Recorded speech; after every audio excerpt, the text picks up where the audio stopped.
네, 이어서 도착한 역은 건설기계역입니다.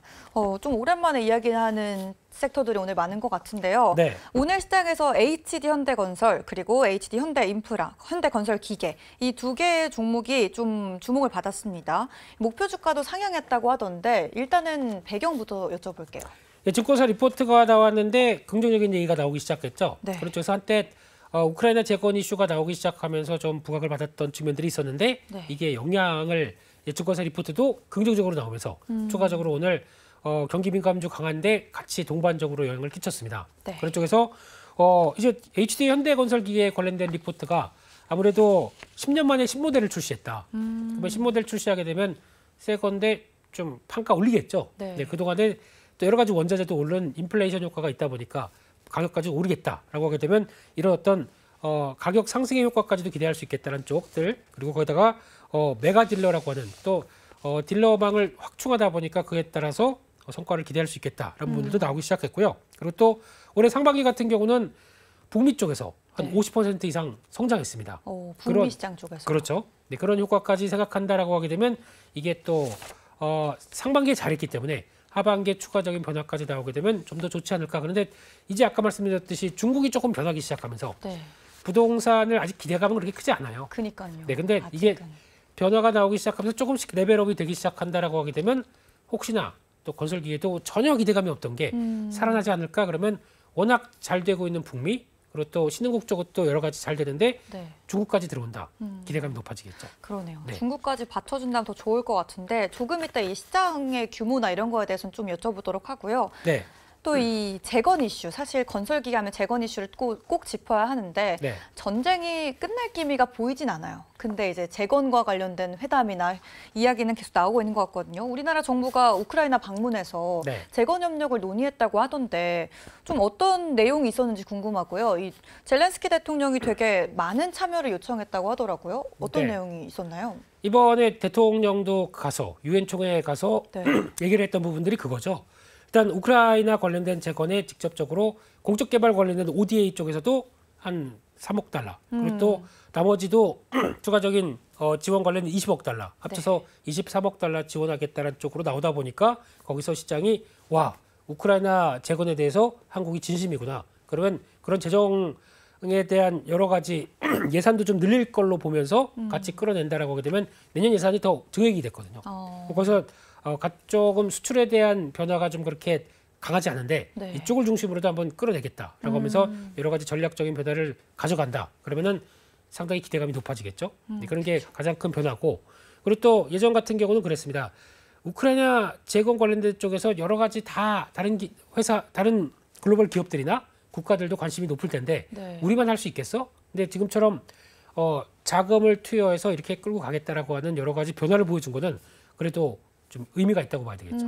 그래서 다 좋은데 네. 그래서 내년에 혹시나 이제 여러 가지 모멘텀이 나오게 되면 또 하나의 한 축이 되겠구나 생각을 하는데 네. 중요한 건 전쟁이 끝나야죠. 그러니까요. 네. 사실 이 재건 이슈는 이렇게 나오면 관련주가 또 올라줘서 좋은 재료기는 한데 네. 사실 실제로 뭔가 이루어지려면 종전이 돼야 되기 때문에 그렇습니다. 종전이 중요하긴 하겠네요. 그렇죠? 네, 그게 돼야 네. 건설기계 아무리 이제 준비해서 이쪽부터 건설하면 뭡니까? 포탄이 또 떨어지게 되면 그러니까요. 말짱 두루묵이죠. 맞습니다. 네. 일단은 뭐 재건 관련해서는 좋은 이야기가 있긴 하지만 좀 기다려봐야 될 것 같고요. 네. 아까 전에 시장 얘기도 해주셨어요. 요즘 북미 시장이나 아니면 신흥국 중심으로 사업 펼치고 있다고 얘기해 주셨는데 네. 중국 쪽은 아직 뭐 차치해 두고 그래서 우리 기업들이 북미나 신흥국 쪽으로 공략하고 있다고 하던데요. 네. 어떤지 좀 이야기해 주세요. 네, 일단 가장 먼저는 요즘 보면은 북미의 공장들 막 짓습니다. 반도체 공장도 짓고 뭐 TSMC도 거기서 짓는다고 얘기를 하고 있고 우리도 LG에너지 솔루션이나 또 SK온 같은 경우도 가서 공장 짓기 시작합니다. 그게 다 미국이 제조업체를 부흥하겠다라고 하는 리쇼어링 정책 쪽이 들어오다 보니까 그러면 공장을 짓는데 그냥 허허벌판에 뭐 나무를 올릴 거 아니지 않습니까? 네. 기초 작업해야 되고 그러면 땅을 파야 되죠. 그럴 땐 뭐가 합니까? 또 근처에 도로도 만들어야 되고요. 그렇죠. 그렇게 되면 건설기계에 필요한 게 상당히 많아지겠죠. 그래서 북미 쪽이 좋아지기 시작했고 네. 그다음에 또 두 번째로 보게 되면 또 인프라 투자 막 하기 시작하죠. 당연히 또 좋아질 수밖에 없는 상황들이고 게다가 또 에너지 프로젝트가 많이 커졌습니다. 네. 특히 신재생 에너지도 그렇고 거기다가 또 기존의 LNG 복합 발전 같은 경우도 필요하고 그러다 보니까 이런 에너지 프로젝트가 들어갈 때 약간 발전소나 아니면 또 관련된 플랜트를 짓는데 또 필요하겠죠. 그렇죠. 이런 것도 들어갈 거고. 또 광산 쪽도 있을 거 아니에요. 광산 어떻게 하셨어요? 광산하고 친하세요? 네, 네, 친해요. 그렇습니다. 예, 그 광산 같은 경우도 네, 네. 2차 전지 쪽에서 들어가는 여러 가지 또 소재들이 많다 보니까 그거를 또 캐내고 또 전기차 같은 경우는 구리 같은 경우도 또 많이 필요할 거 아니에요. 그러면 그런 쪽에서 필요한 자원들 캐내다 보니까 당연히 광산에 건설기가 있어야 되겠죠.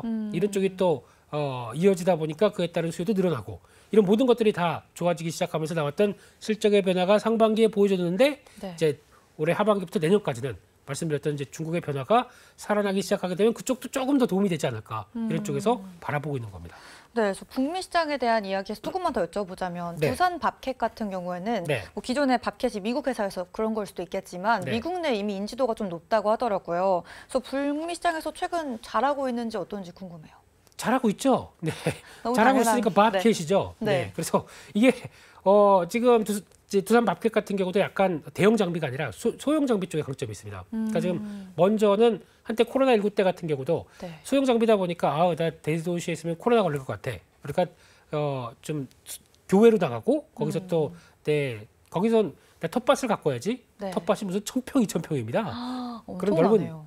넓은 나라인데 그걸 또 대규모 기계로 하는 것보다 내가 그래도 소소하게 2,000평만 지어야지 뭐 이러면서 그러면서 나오는 소형 기계 쪽 그리고 또 로더 이런 쪽에서 강자를 보이다 보니까 네. 거기서 이제 성과를 낳기 시작하다가 이런 것들도 또 이번에 북미 쪽의 인프라 투자라든가 여러 또 소소한 쪽에서 쓰이기 시작하다 보니까 당연히 성과가 좋아질 수밖에 없겠죠. 근데 그거에 대비해서는 또 이제 두산이라는 브랜드가 있고 그러다 보니까 약간 좀 저평가받는 부분이긴 있습니다. 근데 이 부분이 네.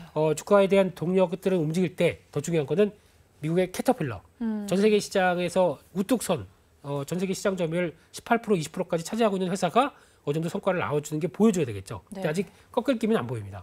네, 근데 그렇다고 해서 국내 회사들 같은 경우도 거기 걸맞는 어깨를 보여줘야 된다. 아닙니다. 시장 지위율이 국내 회사들 다 합쳐봐야 5% 정도밖에 안 되기 때문에 캐터필러가 얼만큼의 위치를 가져가고 또 성과를 계속 내느냐 여기에 따라 다를 수밖에 없겠죠. 네, 그래서 북미 시장에 대한 이야기 또 두산 밥캣에 대해서도 여쭤봤고요. 그렇다면 저희가 건설기계 섹터에 대한 이야기 나눠봤기 때문에 어떤 종목을 보는 게 필요할까요? 네, 건설기계 좋아지게 되면 건설기계 부품도 좋아지겠죠. 네, 그쵸. 부품 관련된 회사들도 네. 여러 회사들이 있는데 그중에서 DY 파워 같은 경우도 DY 파워요. 유압 실린더, 공합 실린더라고 합니다. 뭔지 아시겠어요? 실린더 그 과학실에서 본 그 실린더인가요? 네, 그 실린더가 맞는데 네. 보면은 이게 두 가지 축이 문과입니다. 네. 축이 있는데 네. 거기다가 힘을 주고 조절을 할 때 보게 되면 보조하는 장치 중에 공기압을 안 되다 보니까 유압이라고 하는 쪽으로 해서 같이 연결시켜주는 이런 실린더가 있죠. 그러니까 네. 힘을 더 주고 좀 힘을 빼고 하는 그런 역학적인 관계. 그 물리학에서 보면 E는 MC의 제곱이라고 있잖아요. 네. 이게 왜 여기서 나와요?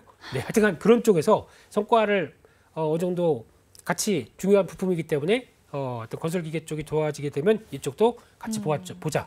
이게 좋을 것 같습니다. 좀 부품 쪽을 꼭 보시는 이유가 있어요? 건설기계가 큰데 그 네. 안에 들어가는 부품을 보시는 이유가 또 좀 궁금하거든요. 열심히 일을 하게 되면 네. 부품도 달겠죠.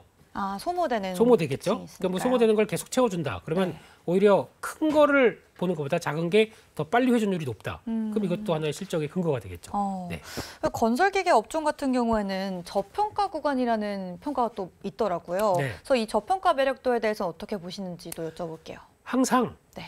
경기 민감 쪽은 다 저평가입니다. 아, 그런가요? 예, 대부분이 다 저평가입니다. 오늘 움직였던 철강주 같은 경우도 많이 평가해줘야 PR 5배밖에 안 되는 회사들 많거든요. 근데 애써 외면했죠.